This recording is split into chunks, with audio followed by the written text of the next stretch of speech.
Chapter 3 of the Life and Adventures of Martin Chuzzlewit, in which certain other persons are introduced, on the same terms as in the last chapter. Mention has already been made more than once of a certain dragon who swung and creaked complainingly before the village alehouse door.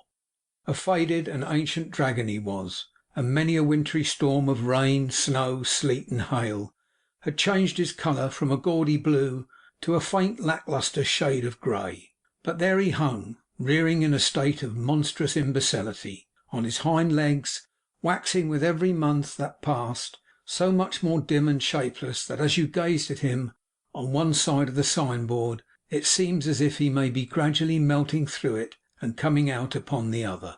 He was a courteous and considerate dragon too, or had been in his distincter days, for in the midst of his rampant feebleness he kept one of his forepaws near his nose, as though he would say, "Don't mind me, it's only my fun," while he held the other out in polite and hospitable entreaty. Indeed, it must be conceded to the whole brood of dragons of modern times that they have made a great advance in civilization and refinement. They no longer demand a beautiful virgin for breakfast every morning, with as much regularity as any tame single gentleman expects his hot roll, but rest content with the society of idle bachelors and roving married men. And they are now remarkable rather for holding aloof from the softer sex, and discouraging their visits, especially on Saturday nights, than for rudely insisting on their company without any reference to their inclinations, as they are known to have done in days of yore. Nor is this tribute to the reclaimed animals in question so wide a digression into the realms of natural history as it may be, at first sight, appear to be. For the present business of these pages in with the dragon who had his retreat in Mr Pecksniff's neighbourhood, and that courteous animal being already on the carpet, there is nothing in the way of its immediate transaction. For many years then he had swung and creaked and flapped himself about before the two windows of the best bedroom of that house of entertainment to which he lent his name. But never in all his swinging, creaking, and flapping had there been such a stir within its dingy precincts as on the evening next after that upon which the incidents detailed in the last chapter occurred, when there was such a hurrying up and down the stairs of feet, such a glancing of lights, such a whispering of voices, such a smoking and sputtering of wood newly lighted in a damp chimney, such an airing of linen, such a scorching smell of hot warming pans, such a domestic bustle to do, in short, as never dragon, griffin, unicorn, or other animal of that species presided over since they first began to interest themselves in household affairs.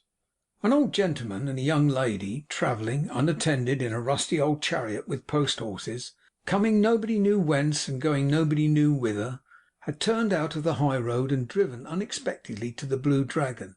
And here was the old gentleman who had taken this step by reason of his sudden illness in the carriage, suffering the most horrible cramps and spasms, yet protesting and vowing in the very midst of his pain that he would have a doctor sent for, and wouldn't take any remedies but those which the young lady administered from a small medicine chest, and wouldn't, in a word, do anything but terrify the landlady out of her 5 wits, and obstinately refuse compliance with every suggestion that was made to him. Of all the 500 proposals for his relief which the good woman poured out in less than half an hour, he would entertain but one. That was, he should go to bed. And it was in the preparation of his bed and the arrangement of his chamber that all the stir was made in the room behind the dragon.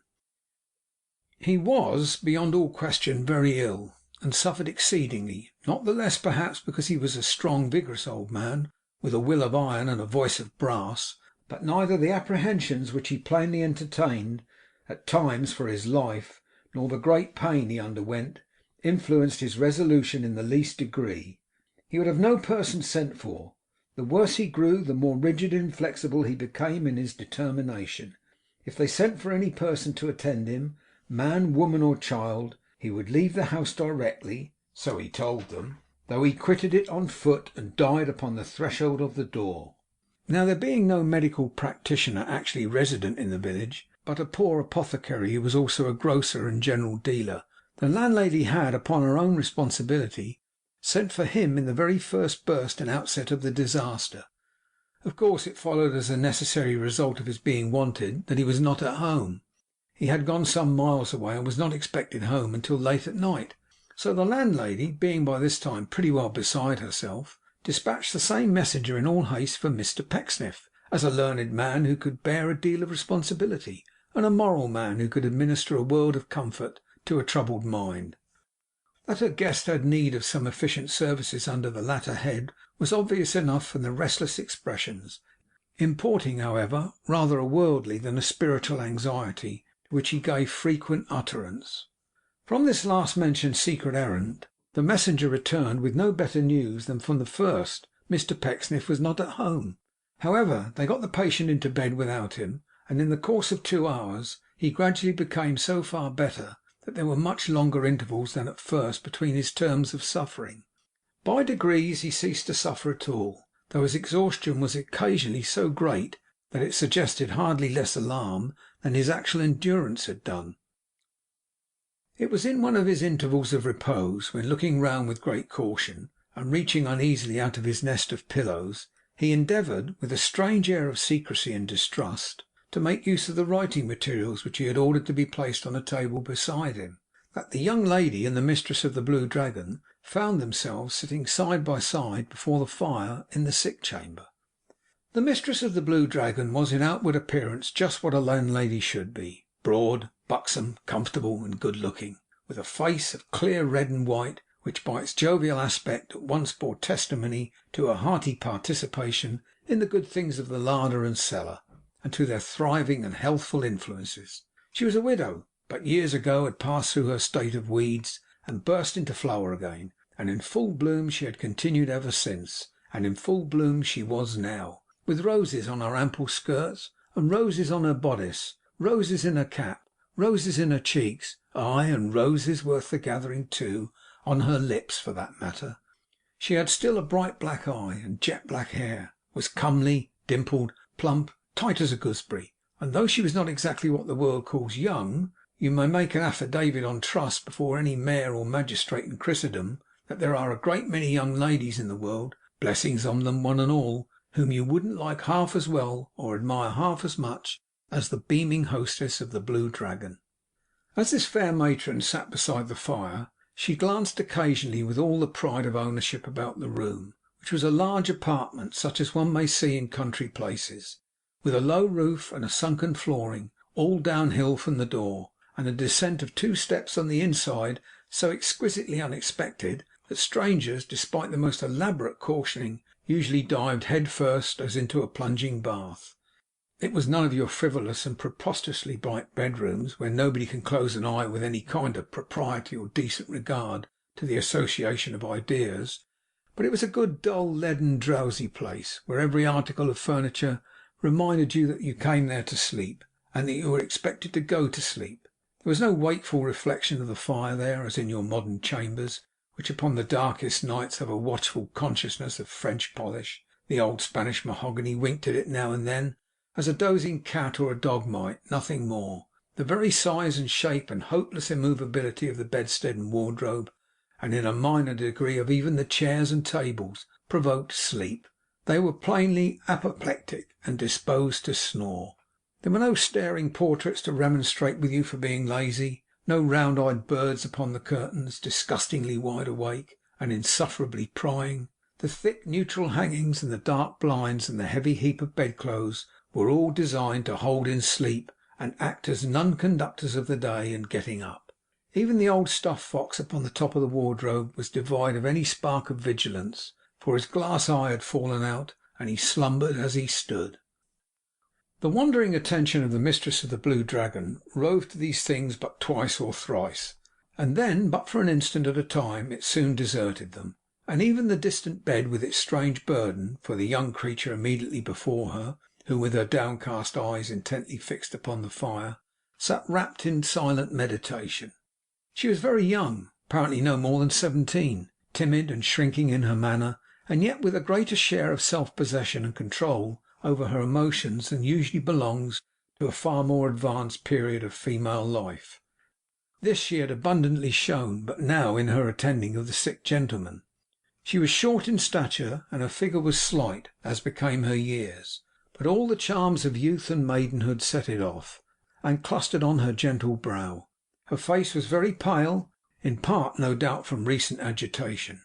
Her dark brown hair, disordered from the same cause, had fallen negligently from its bonds, and hung upon her neck, for which instance of its waywardness no male observer would have had the heart to blame it. Her attire was that of a lady, but extremely plain, and in her manner, even when she sat as still as she did then, there was an indefinable something which appeared to be in kindred with her scrupulously unpretending dress. She had sat, at first, looking anxiously towards the bed, but seeing that the patient remained quiet and was busy with his writing, she had softly moved her chair to its present place, partly, as it seemed, from an instinctive consciousness that he desired to avoid observation, and partly that she might, unseen by him, give some vent to the natural feelings she had hitherto suppressed.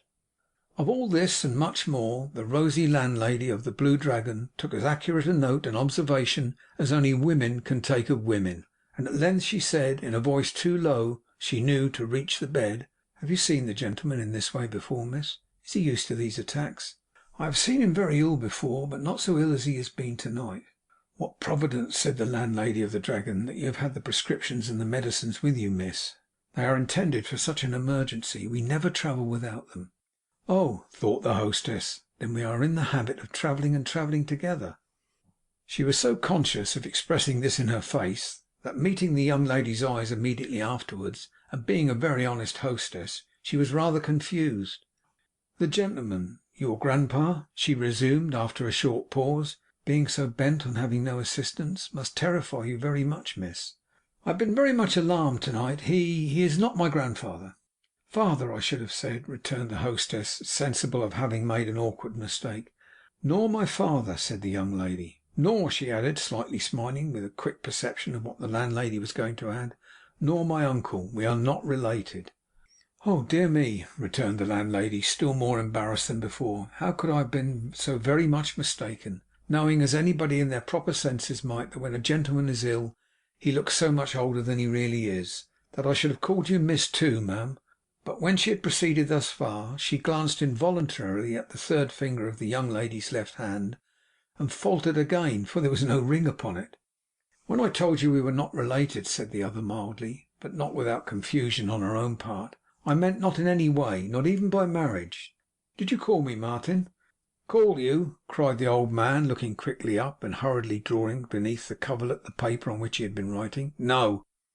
She had moved a pace or two towards the bed, but stopped immediately and went no further. 'No,' he repeated with a petulant emphasis.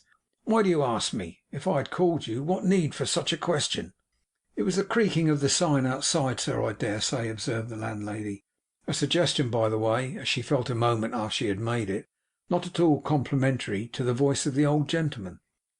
'No matter what, ma'am,' he rejoined, 'it wasn't I. Why, how you stand there, Mary, as if I had the plague! But they're all afraid of me,' he added, leaning helplessly backward on his pillow. 'Even she. There's a curse upon me. What else have I to look for?' 'Oh dear no, oh no, I'm sure,' said the good tempered landlady, rising and going towards him. 'Be of better cheer, sir. These are only sick fancies.'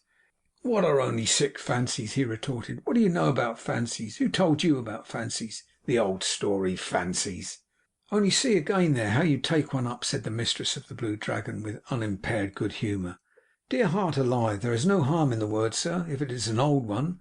Folks in good health have their fancies too, and strange ones, every day.' Harmless as this speech appeared to be, it acted on the traveller's distrust like oil on fire. He raised his head up in the bed, and fixing on her two dark eyes, whose brightness was exaggerated by the paleness of his hollow cheeks, as they in turn, together with his straggling locks of long grey hair, were rendered whiter by the tight black velvet skull cap which he wore, he searched her face intently. 'Ah, you begin too soon,' he said, in so low a voice that he seemed to be thinking it rather than addressing her. 'But you lose no time. You do your errand, and you earn your fee. Now, who may be your client?' The landlady looked in great astonishment at her whom he called Mary, and finding no rejoinder in the drooping face, looked back again at him. At first she had recoiled involuntarily, supposing him disordered in his mind, but the slow composure of his manner, and the settled purpose announced of his strong features, and gathering most of all about his puckered mouth, forbade the supposition. 'Come,' he said, 'tell me who is it? Being here, it is not very hard for me to guess, you may suppose.' 'Martin,' interposed the young lady, laying her hand upon his arm, 'reflect how short a time we have been in this house, and that even your name is unknown here.' 'Unless,' he said, 'you—' He was evidently tempted to express a suspicion of her having broken his confidence in favour of the landlady; but either remembering her tender nursing, or being moved in some sort by her face, he checked himself, and changing his uneasy posture in the bed, was silent. 'There!' said Mrs Lupin, for in that name the Blue Dragon was licensed to furnish entertainment both to man and beast. 'Now you will be well again, sir. You forgot for the moment that there were none but friends here.' 'Oh!' cried the old man, moaning impatiently, as he tossed one restless arm upon the coverlet. 'Why do you talk to me of friends? Can you or anybody teach me to know who are my friends and who are my enemies?' 'At least,' urged Mrs Lupin, gently, 'this young lady is your friend, I am sure.' 'She has no temptation to be otherwise,' cried the old man, like one whose hope and confidence were utterly exhausted. 'I suppose she is. Oh, Heaven knows! There, let me try to sleep. Leave the candle where it is.' As they retired from the bed, he drew forth the writing which had occupied him so long, and holding it in the flame of the taper, burnt it to ashes. That done, he extinguished the light, and turning his face away with a heavy sigh, drew the coverlet about his head, and lay quite still. This destruction of the paper, both as being strangely inconsistent with the labour he had devoted to it, and as involving considerable danger of fire to the Dragon, occasioned Mrs Lupin not a little consternation. But the young lady, evincing no surprise, curiosity, or alarm, whispered her, with many thanks for her solicitude and company, that she would remain there some time longer, and that she begged her not to share her watch, as she was well used to being alone, and would pass the time in reading. Mrs Lupin had her full share and dividend of that large capital of curiosity which is inherited by her sex, and at another time might have been difficult to impress this hint upon her as to induce her to take it. But now, in sheer wonder and amazement at these mysteries, she withdrew at once, and repairing straight away to her own little parlour below stairs, sat down in her easy chair with unnatural composure. At this very crisis a step was heard in the entry, and Mr Pecksniff, looking sweetly over the half door of the bar and into the vista of snug privacy beyond, murmured, 'Good evening, Mrs Lupin.' 'Oh dear me, sir,' she cried, advancing to receive him, 'I am so very glad you have come.' 'And I am very glad I have come,' said Mr Pecksniff. 'If I can be of service, I am very glad I have come. What is the matter, Mrs Lupin?' 'A gentleman taken ill upon the road has been so very bad upstairs, sir,' said the tearful hostess. 'A gentleman taken ill upon the road has been so very bad upstairs, has he?' repeated Mr Pecksniff. 'Well, well.' Now there was nothing that one may call decidedly original in this remark, nor can it be exactly said to have contained any wise precept, therefore unknown to mankind, or to have opened any hidden source of consolation. But Mr Pecksniff's manner was so bland, and he nodded his head so soothingly, and showed in everything such an affable sense of his own excellence, that anybody would have been, as Mrs Lupin was, comforted by the mere voice and presence of such a man. And though he had merely said, 'A verb must agree with its nominative case in number and person, my good friend, or 8 times 8 are 64, my worthy soul,' must have felt deeply grateful to him for his humanity and wisdom. 'And how,' asked Mr Pecksniff, drawing off his gloves and warming his hands before the fire, as benevolently as if they were somebody else's, not his, 'and how is he now?' 'He is better and quite tranquil,' answered Mrs Lupin. 'He is better and quite tranquil,' said Mr Pecksniff. 'Very well, very well.' Here again, though the statement was Mrs Lupin's and not Mr Pecksniff, Mr Pecksniff made it his own, and consoled her with it. It was not much when Mrs Lupin said it, but it was a whole book when Mr Pecksniff said it. 'I observe,' he seemed to say, 'and through me, morality in general remarks, that he is better and quite tranquil.' 'There must be weighty matters on his mind, though,' said the hostess, shaking her head, 'for he talks, sir, in the strangest way you ever heard. He is far from easy in his thoughts, and wants some proper advice from those whose goodness makes it worth his having.' 'Then,' said Mr Pecksniff, 'he is the sort of customer for me.' But though he said this in the plainest language, he didn't speak a word. He only shook his head disparagingly of himself too. 'I am afraid, sir,' continued the landlady, first looking round to assure herself there was nobody within hearing, and then looking down upon the floor, 'I am very much afraid, sir, that his conscience is troubled by his not being related to, or even married to, a very young lady.' 'Mrs Lupin,' said Mr Pecksniff, holding up his hand with something in his manner as nearly approaching to severity as any expression of his, mild being that he was, could ever do. 'Person? Young person?' 'A very young person,' said Mrs Lupin, curtseying and blushing. 'Beg your pardon, sir, but I have been so hurried to night that I don't know what I say. Who is with him now?' 'Who is with him now?' ruminated Mr Pecksniff, warming his back as he had warmed his hands, as if it were a widow's back, or an orphan's back, or an enemy's back, or a back that any less excellent man would have suffered to be cold. 'Oh, dear me, dear me!' 'At the same time I am bound to say, and I do say with all my heart,' observed the hostess earnestly, 'that her looks and manner almost disarm suspicion.' 'Your suspicion, Mrs Lupin,' said Mr Pecksniff gravely, 'is very natural.' Touching which remark, let it be written down to their confusion, that the enemies of this worthy man unblushingly maintained that he always said of what was very bad, that if it was very natural, and that he unconsciously betrayed his own nature in doing so. 'Your suspicion, Mrs Lupin,' he repeated, 'is very natural, and I have no doubt correct. I will wait upon these travellers.' With that he took off his greatcoat, and having run his fingers through his hair, thrust one hand gently in the bosom of his waistcoat, and meekly signed her to lead the way. 'Shall I knock?' asked Mrs Lupin, when they reached the chamber door. 'No,' said Mr Pecksniff. 'Enter, if you please.' They went in on tiptoe, or rather the hostess took that precaution, for Mr Pecksniff always walked softly. The old gentleman was still asleep, and his young companion still sat reading by the fire.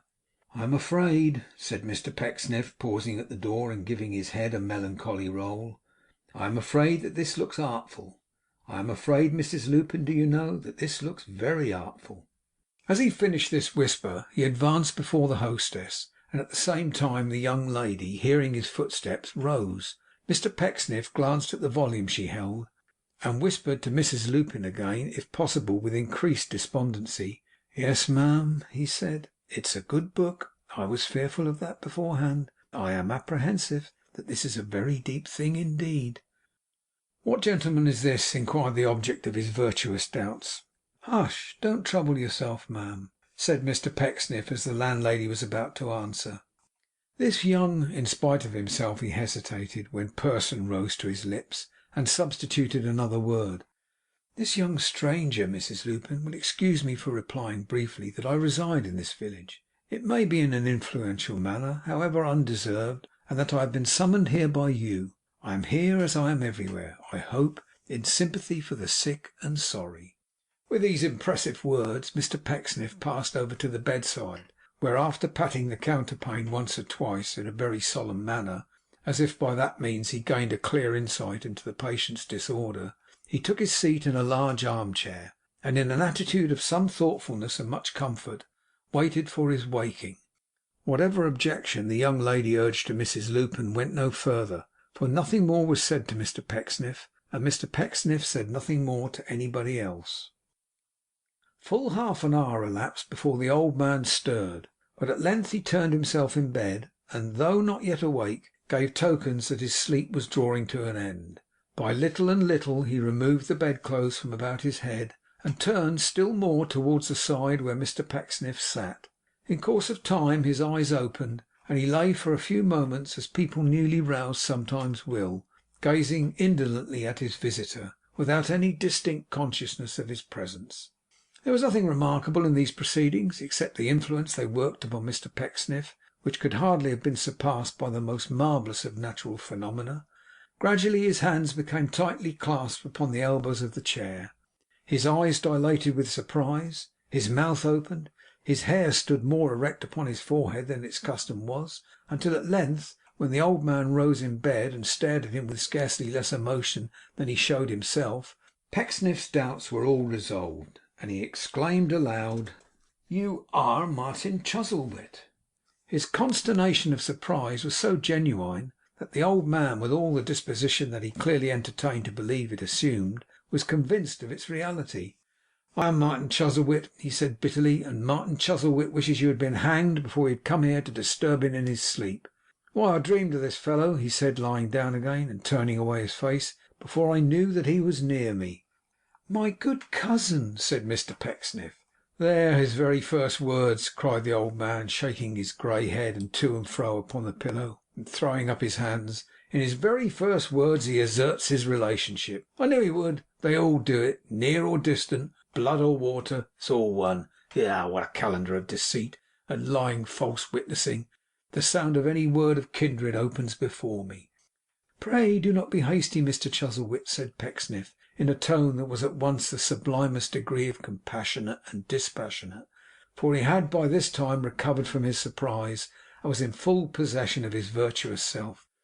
"You will regret being hasty. I know you will." "You know!" said Martin contemptuously. "Yes," retorted Mr Pecksniff. "Aye, aye, Mr Chuzzlewit. And don't imagine that I mean to court or flatter you, for nothing is further from my intention. Neither, sir, need you entertain the least misgiving that I shall repeat that obnoxious word which has given you much offence already. Why should I? What do I expect or want from you? There is nothing in your possession that I know of, Mr Chuzzlewit, which is much to be coveted for the happiness it brings you." "That's true enough," muttered the old man. "Apart from that consideration," said Mr Pecksniff, watchful of the effect he made, "it must be plain to you, I am sure, by this time, that if I had wished to insinuate myself into your good opinion, I should have been of all things careful not to address you as a relative, knowing your humour, and being quite certain beforehand that I could not have a worse letter of recommendation." Martin made not any verbal answer, but he as clearly implied, though only by a motion of his legs beneath the bedclothes, that there was reason in this, and that he could not dispute it, as if he had said as much in good set terms. "No," said Mr Pecksniff, keeping his hand in his waistcoat, as though he were already on the shortest notice to produce his heart for Martin Chuzzlewit's inspection. "I came here to offer my services to a stranger. I make no offer of them to you, because I know you would distrust me if I did. But lying on that bed, sir, I regard you as a stranger, and I have just that amount of interest in you which I hope I should feel in any stranger, circumstanced as you are. Beyond that, I am quite as indifferent to you, Mr Chuzzlewit, as you are to me." Having said which, Mr Pecksniff threw himself back in the easy chair, so radiant with ingenuous honesty that Mrs Lupin almost wondered not to see a stained glass glory, such as the saint wore in the church, shining about his head. A long pause succeeded. The old man, with increased restlessness, changed his posture several times. Mrs Lupin and the young lady gazed in silence at the counterpane. Mr Pecksniff toyed abstractedly with his eyeglass, and kept his eyes shut that he might ruminate the better. He said at last, opening them suddenly, and looking towards the bed. "I beg your pardon. I thought you spoke. Mrs Lupin," he continued, slowly rising, "I am not aware that I can be of any service to you here. The gentleman is better, and you are as good a nurse as he can have, eh?" This last note of interrogation bore reference to another change of posture on the old man's part, which brought his face towards Mr Pecksniff for the first time since he had turned away from him. "If you desire to speak to me before I go, sir," continued that gentleman after another pause, "you may command my leisure. But I must stipulate, in justice to myself, that you do so as to a stranger, strictly as to a stranger." Now, if Mr Pecksniff knew, from anything Martin Chuzzlewit had expressed in gestures, that he wanted to speak to him, he could only have found it out on some such principle as prevails in melodramas, and in virtue of which the elderly farmer with a comic son always knows what the dumb girl means when she takes refuge in his garden, and relates her personal memoirs in an incomprehensible pantomime. But without stopping to make any inquiry on this point, Martin Chuzzlewit signed for his young companion to withdraw, which he immediately did, along with the landlady, leaving him and Mr Pecksniff alone together. For some time they looked at each other in silence, or rather the old man looked at Mr Pecksniff, and Mr Pecksniff, again closing his eyes on all outward objects, took an inward survey of his own breast. That it amply repaid him for his trouble, and afforded a delicious and enchanting prospect, was clear from the expression on his face. "Do you wish me to speak to you as a total stranger?" said the old man. "Do you?" Mr Pecksniff replied by a shrug of his shoulders and an apparent turning round of his eyes in their sockets before he opened them, that he was still reduced to the necessity of entertaining that desire. "You shall be gratified," said Martin. "Sir, I am a rich man. Not so rich as some suppose, perhaps, but yet wealthy. I am not a miser, sir, even though that charge is made against me. As I hear and currently believed, I have no pleasure in hoarding. I have no pleasure in the possession of money. The devil that we call by that name can give me nothing but unhappiness." It would be no description of Mr Pecksniff's gentleness of manner to adopt the common parlance and say that he looked at this moment as if butter wouldn't melt in his mouth. He rather looked as if any quantity of butter might have been made out of him by churning the milk of human kindness as it spouted upwards from his heart. "For the same reason that I am not a hoarder of money," said the old man, "I am not lavish of it. Some people find their gratification in storing it up, and others theirs in parting with it. But I have no gratification connected with the thing. Pain and bitterness are the only goods it could ever procure for me. I hate it. It's like a spectre walking before me through the world, and making every social pleasure hideous." A thought rose in Pecksniff's mind which must have instantly mounted to his face, or Martin Chuzzlewit would not have resumed as quickly and as sternly as he did. "You would advise me, for my peace of mind, to get rid of this source of misery, and transfer it to some one who could bear it better. Even you, perhaps, would rid me of a burden under which I suffer so grievously. But, kind stranger," said the old man, whose every feature darkened as he spoke, "good Christian stranger, that is the main part of my trouble. In other hands I have known money do good. In other hands I have known it triumphed in and boasted of with reason, as the master key to all the brazen gates that close upon the paths to worldly honour, fortune, and enjoyment. To what man or woman, to what worthy, honest, incorruptible creatures shall I confide such a talisman, either now or when I die? Do you know any such person? YOUR virtues are of course inestimable, but can you tell me of any other living creature who will bear the test of contact with myself?" "Of contact with yourself, sir?" echoed Mr Pecksniff. "Aye," returned the old man, "the test of contact with me. With me. You have heard of him whose misery, the gratification of his own foolish wish, was that he turned everything he touched into gold. The curse of my existence, and the realization of my own mad desire, is that by the golden standard which I bear about me, I am doomed to try the metal of all other men, and find it false and hollow." Mr Pecksniff shook his head and said, "You think so?" "Oh yes," cried the old man, "I think so. And in your telling me, I think so, I recognise the true unworldly ring of your metal. I tell you, man," he added with increasing bitterness, "that I have gone a rich man among people of all grades and kinds, relatives, friends, and strangers, among people in whom, when I was poor, I had confidence, and justly, for they never once deceived me then, or, to me, wronged each other. But I have never found one nature, no, not one, in which, being wealthy and alone, I was not forced to detect the latent corruption that lay hid within it, waiting for such as I to bring it forth. Treachery, deceit, low design, hatred of competitors, real or fancied, for my favour, meanness, falsehood, baseness, and servility, or," and here he looked closely in his cousin's eyes, "or an assumption of honest independence, almost worse than all. These are the beauties which my wealth has brought to light. Brother against brother, child against parent, friends treading on the faces of friends. This is the social company by whom my way has been attended. There are stories told, they may be true or false, of rich men who in the garb of poverty have found out virtue and rewarded it. They were dolts and idiots for their pains. They should have made the search in their own characters. They should have shown themselves fit objects to be robbed and preyed upon, and plotted against, and adulated by any knaves, who, but for joy, would have spat upon their coffins when they died their dupes. And then their search would have ended as mine has done, and they would be what I am."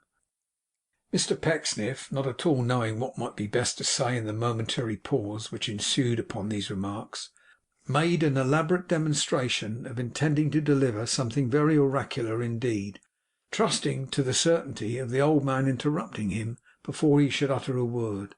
Nor was he mistaken, for Martin Chuzzlewit, having taken breath, went on to say: "Hear me to an end. Judge what profit you are like to gain from any repetition of this visit, and leave me.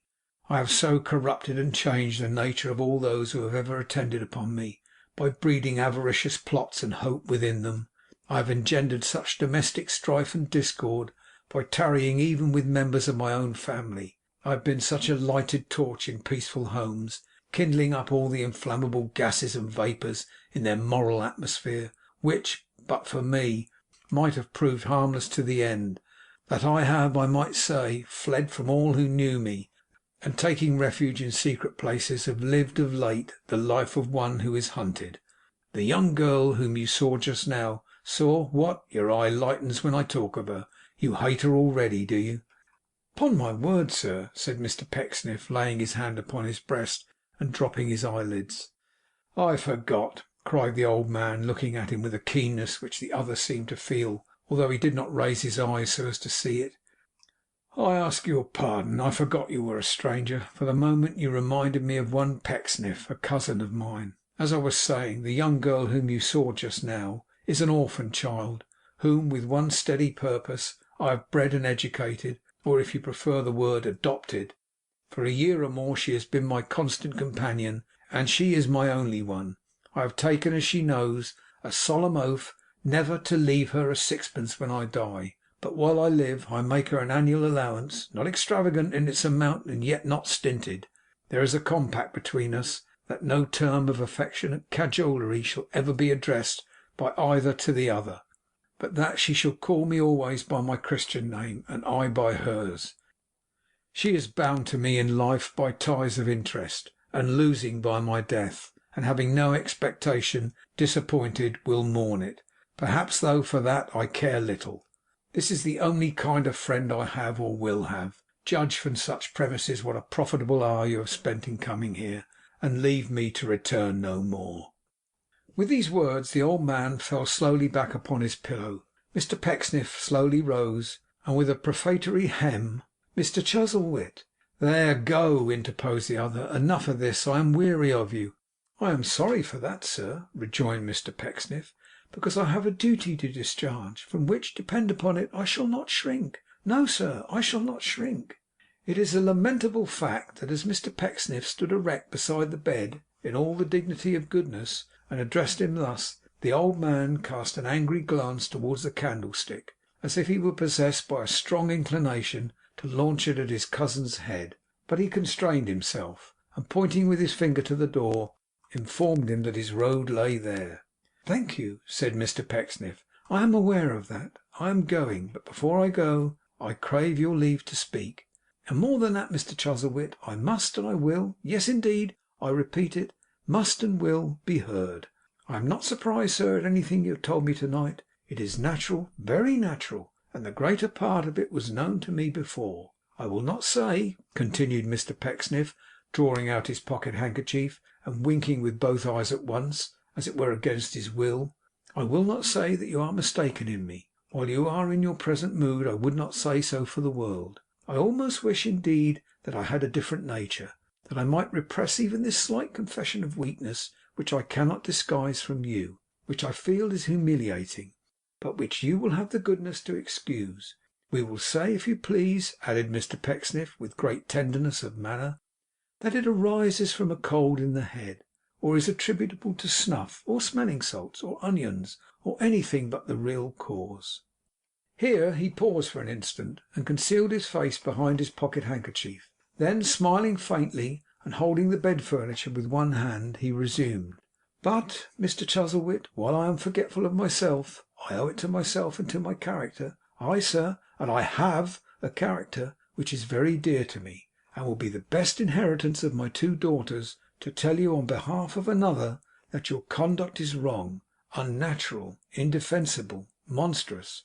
And I tell you, sir," said Mr Pecksniff, towering on tiptoe among the curtains, as if he were literally rising above all worldly considerations, and were fain to hold on tight, to keep himself from darting skyward like a rocket, "I tell you without fear or favour, that it will not do for you to be unmindful of your grandson, young Martin, who has the strongest natural claim upon you. It will not do, sir. repeated Mr Pecksniff, shaking his head. You may think it will do, but it won't. You must provide for that young man. You shall provide for him. You will provide for him. I believe,' said Mr Pecksniff, glancing at the pen and ink, 'that in secret you have already done so. Bless you for doing so. Bless you for doing right, sir. Bless you for hating me. And good night.' So saying, Mr Pecksniff waved his right hand with much solemnity, and once more inserting it in his waistcoat, departed. There was emotion in his manner, but his step was firm. Subject to human weaknesses, he was upheld by conscience. Martin lay for some time with an expression on his face of silent wonder, not unmixed with rage. At length he muttered in a whisper, 'What does this mean? Can the false-hearted boy have chosen such a tool as yonder fellow who has just gone out? Why not? He has conspired against me like the rest, and they are all but birds of one feather. A new plot, a new plot. Oh, self, self, self! At every turn nothing but self!' He fell to trifling, as he ceased to speak, with the ashes of the burnt paper in the candlestick. He did so, at first, in pure abstraction, but they presently became the subject of his thoughts. 'Another will made and destroyed,' he said. 'Nothing determined on, nothing done, and I might have died to night. I plainly see to what foul uses this money will be put at last,' he cried, almost writhing in the bed. 'After filling me with cares and miseries all my life, it will perpetuate discord and bad passions when I am dead. So it always is. What lawsuits grow out of the graves of rich men every day, sowing perjury, hatred, and lies among the near kindred, where there should be nothing but love. Heaven help us, we have much to answer for. Oh, self, self, self! Every man for himself, and no creature for me. Universal self! Was there nothing of its shadow in these reflections, and in the history of Martin Chuzzlewit on his own showing? Chapter 3